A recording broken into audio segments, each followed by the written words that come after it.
Olá, meu nome é Virginia Palmerston e eu fui professora durante mais de 30 anos dos cursos de Relações Públicas e Jornalismo da UniUB, da Newton Paiva e do UniBH em Belo Horizonte, sempre orientando monografia, dando a disciplina de produção de textos e outras de comunicação. Dei aula também de oratória e agora eu estou trabalhando com cursos presenciais na área de produção de textos e de oratória também.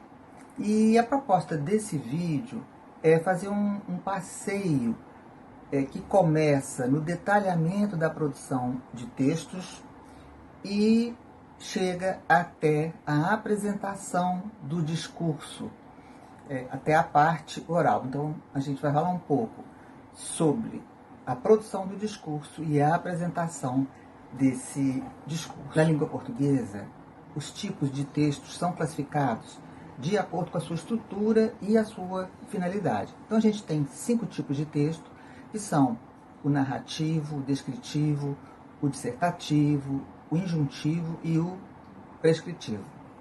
Como a gente não vai ter tempo de abordar todos, como eu disse, nós vamos apresentar um pouco sobre a estrutura do texto dissertativo, porque é um texto que as pessoas normalmente usam muito, alunos de graduação, de pós-graduação, profissionais liberais, jornalistas, por exemplo, quando vão escrever um artigo de opinião, é esse tipo de texto que eles utilizam. Os textos científicos, por exemplo, de pós-graduação, a gente, monografia, dissertação, tese, eles também têm como essa base o texto dissertativo. A gente pode dizer que é aquele texto que, por excelência, ele quer defender uma ideia e quer levar os seus leitores a, pelo menos, pensarem como ele ou concordarem com ele. A gente vê muito a estrutura e conhece muito, porque a gente aprende quando vai fazer uma prova, por exemplo, para o vestibular, naquela estrutura básica do texto dissertativo, que é composto da introdução, do desenvolvimento e da conclusão. No Enem, nos vestibulares, nos concursos, continua sendo assim. A única diferença é que boa parte dos vestibulares de escolas particulares e no Enem existe a obrigatoriedade da intervenção, de um projeto de intervenção. Às vezes nos concursos não tem. E no artigo de opinião fica livre aí para a pessoa definir, decidir se vai querer colocar essa proposta no final, na conclusão. Então a gente vai pensar o seguinte, que em primeiro lugar é interessante que a gente faça um projeto de texto para que a gente consiga chegar no objetivo que a gente quer. Se a gente começa a escrever aquilo que vem na cabeça da gente, pode ser que no final a gente não tenha atingido aquela finalidade. Então é interessante a gente pensar, por exemplo, nas palavras-chave. Quais são as palavras-chave que eu devo utilizar para deixar bem claro para o leitor que é sobre aquilo que eu estou falando. Temos que pensar também em fazer um tópico frasal na abertura de cada parágrafo, que é esse tópico frasal que vai ajudar as pessoas a desenvolverem aquela ideia em cada parágrafo. Basicamente, a gente precisa, então, na introdução, defender essa tese, no desenvolvimento, argumentar, usar os argumentos para se defender essa tese, e, por último, fazer a conclusão, que normalmente é uma volta à tese inicial, um fecho, e que vai levar ali o leitor a refletir ou a concordar com você, ou às vezes pode acontecer de não concordar. Bom, para a gente poder ter uma ideia melhor de como que a gente redige, um exemplo bem prático, para a gente falando assim, fica um pouco complicado visualizar, eu trouxe para vocês esse texto que a gente vai destacar alguns aspectos para entender esses pontos que eu coloquei aqui. Então eu vou ler a introdução para a gente tentar perceber onde que está essa tese, como é que eu fiz a abertura, a contextualização. Então vamos lá. O tema é o problema da distribuição de renda no Brasil. E assim começa. É notório que a má distribuição de renda é um problema a ser combatido no país. Dentre as causas relativas a essa situação, destacam-se o direcionamento dado pelo governo à economia e a falta de políticas públicas na educação. Bom, então nós vamos ver no primeiro parágrafo as palavras-chave, quais são? É a distribuição de renda. Né? E o que eu estou querendo defender nesse momento? Estou defendendo a tese de que falta direcionamento dado pelo governo à economia e a falta de políticas públicas para a educação.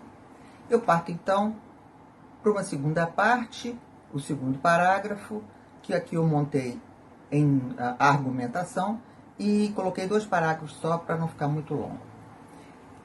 As razões históricas da desigualdade social no Brasil, segundo o professor José Murilo de Carvalho, são clássicas. 4 séculos de escravidão, uma estrutura agrária oligopolizada, uma economia voltada para o mercado externo. Mas a escravidão, por exemplo, já se foi há mais de 100 anos e a desigualdade não mudou. Então, entram também as razões de ordem política e social. Fecha aspas, porque essa aí é a frase do professor. Assim, a inflação crescente, que joga para cima o preço dos alimentos e dos combustíveis, acaba por reduzir o poder de compra dos trabalhadores. Para além desses problemas, a política de elevação da taxa de juros não contribui para a mudança desse quadro. Então, o que significa esse parágrafo aqui? Eu estou desenvolvendo um argumento. Então, estou usando um argumento para mostrar, né, que há um problema de direcionamento na economia. E estou usando um argumento chamado argumento de autoridade, que é quando a gente busca alguém da área para poder embasar ou para poder referendar aquilo que a gente está afirmando.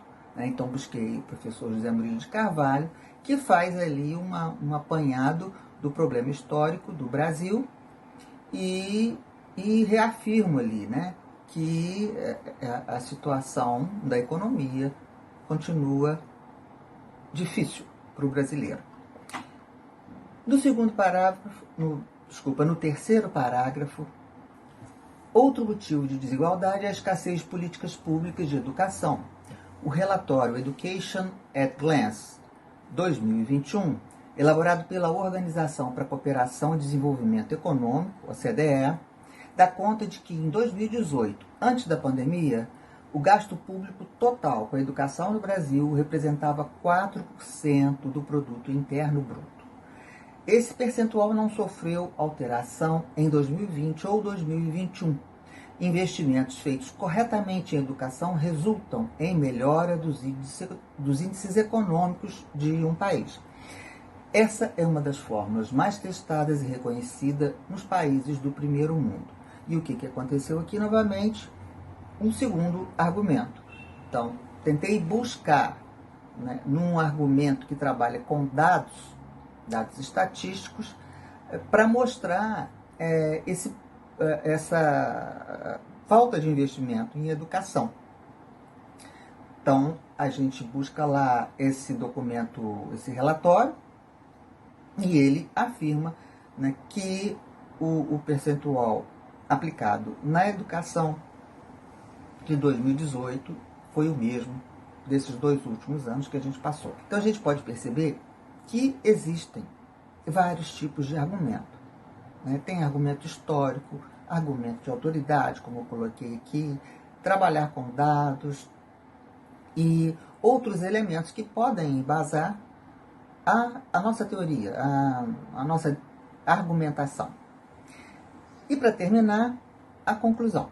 Portanto, a disparidade na concentração de renda torna-se mais e mais evidente Desse modo, para além de dar um direcionamento adequado à economia nacional, cabe ao governo federal aumentar os recursos aplicados à educação via qualificação de docentes, assistência ao estudante com merenda escolar e acesso a novas tecnologias, entre outros itens. Ações como essas precisam ser implementadas urgentemente para minimizar o problema da má distribuição de renda no Brasil.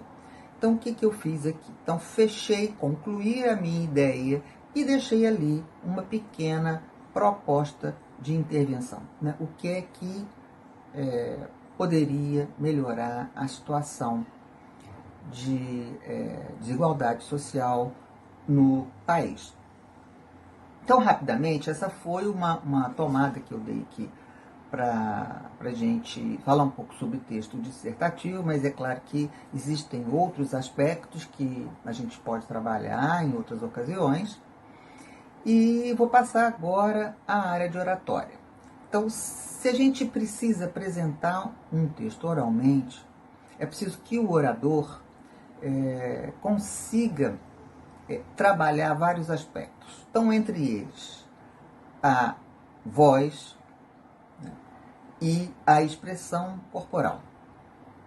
A voz, por exemplo, a gente tem que prestar bastante atenção na velocidade que a gente vai usar. Se a gente fala muito rápido, é lógico que fica mais difícil para o ouvinte entender. E se a gente fala muito devagar, também fica chato. Então, cada um deve encontrar a altura ideal. Né? Isso também vai depender do auditório. Tem muita gente naquele local, não tem, né? Se eu vou usar microfone, aí é uma outra coisa. Estou falando da apresentação sem microfone, nesse aspecto. Tá? Tem um outro recurso vocal que a gente tem que usar também, que dá conta da boa pronúncia das palavras.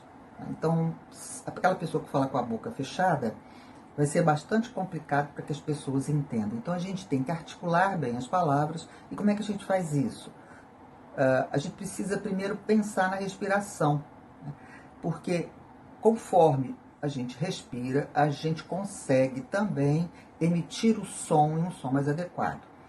E é lógico, né, usar a boca, os lábios, né, para que também consiga emitir o som daquela letra, o que vai formar as palavras. Existem uma série de técnicas de respiração, a gente não vai poder falar aqui agora, né? Existem vários exercícios, mas o importante é que a gente pense nisso quando for apresentar algum trabalho em público.